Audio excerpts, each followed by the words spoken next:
So, good evening, everyone. My name is Daphne Boyer, and I was originally from Saskatoon. I was born in Saskatchewan and actually was raised here in Saskatoon in Sturby Place, which was at the time on the east end of the city. I have a feeling it's been gobbled up, and Saskatoon spanned way beyond that Arlington Avenue.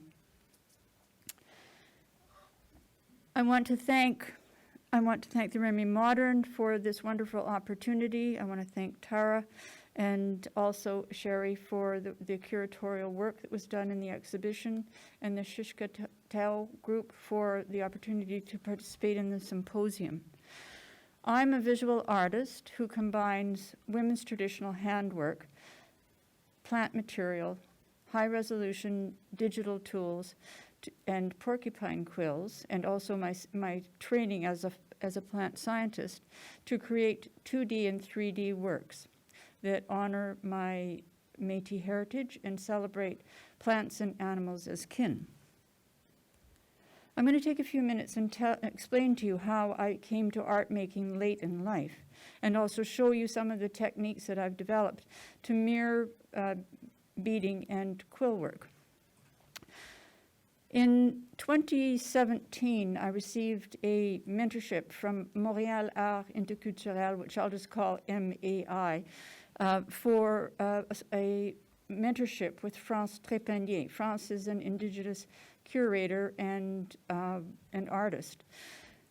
At the time, I had very little confidence in my ability to become a professional artist, and with the support of my partner, I applied for the mentorship and got it. So when France saw my work, she said that I was a gourmand. In other words, I was greedy if I was going to keep the work to myself, and she said, make it big and get it out there, Daphne. So I kind of did what she told me. And another thing happened right at the same time. My mother passed away. And she had a wonderful death, if one can say that. She chose to die, and it was a wonderful death. And then I was flooded with work. And Mom was the archivist of our Métis heritage. She kept all the documents. She kept the photographs. She kept the genealogy. And she told stories over and over and over again about our Métis history. She was one of 15 children in a family. Everyone else was living in denial. But Mom, single mom with 2 kids in Sturby Place, low rental housing here, stood up to her family and proudly claimed her Métis ancestry. So this work came to me on Mom's passing. There's 3 of them that I'll walk you through. I decided to cut up my previously finished artwork. They were all plant-based images that I created, and to create this collage of icons for Mom.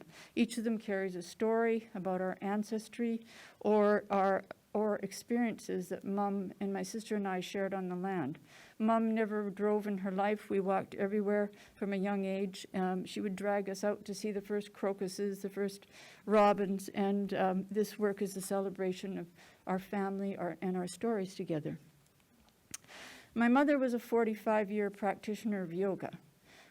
When she died at 92. She had a daily practice, and she actually died in a yoga posture. My sister, Wendy, is an Iyengar yoga teacher, and she guided our mom out in Shavasana, which is the corpse pose.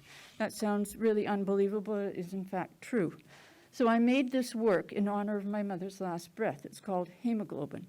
So I carefully staged cranberries and photographed them, and then printed them at 3 different scales on paper, cut the paper into strips, sewed it up, and made this weaving. So when you walk by the weaving, it moves with the air circulation as you pass by. And to me, that really represented my mother's breath. And the fringes at the bottom, when it's lit properly, really reflect the fact that Mom's spirit is with us wherever that work is hung.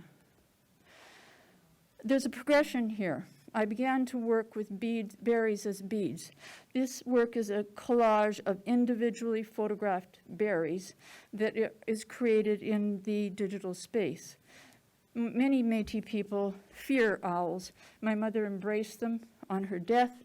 My cousin Warren Carrio, who drove from Winnipeg to Saskatoon for Mom's memorial, said that he was followed by an owl down the highway during the day. I lived in Montreal at the time. The night before we came, owls were circulating around our house. Circulating is a French word for flying. The owls were flying around our house at night, and they've often visited us since Mom's passing. Each time they come, we think it's Mom, and we celebrate that. So I mentioned a bit about the berries to beads technique. This is a wonderful team. I held a residency at Montreal. This is the tech team that helped figure out how in the heck to make this work possible. These are highly complicated files. They're really a challenge to manage. I often print the works on textile, which also creates its own challenges. But this team has been with me for the last 6 years, particularly Lena Samakova, who I work with on a regular basis. We've worked remotely since I moved to Victoria 5 years ago. This work, I think you'll know from the show. It is accompanied, or there is a video that was created by Michelle Smith. I hope that maybe we can get a link to that, Tara, at some point. People could watch that. It describes my attachment to the original moss bag beading. And again, this is a berries to beads work. It came to me thanks to Maureen Matthews, who was here earlier, who is a wonderful resource and ally for those of us who are Indigenous and working with these older materials. This shows the fact that illustrates how the berries to beads technique, one of the beauties of it is that each individual photograph of a berry can be enlarged to the size of your head. So if anybody out there wants to make a really big work, knock on my door, please. So again, these are larger versions of the components in the work. This is what I call the birthing tent. My great-grandmother was born on a buffalo hunt. Her name was Eleanor Hamlin, so Eleanor Hamlin, and she worked as an itinerant midwife on the northern Great Plains. So the tent canopy is hung like a woman's bosom. People walk in underneath it. I hope that they feel embraced. The tent, the canopy is printed with a beaded version of the ball and stick molecule of the oxytocin molecule, the chemical formulation.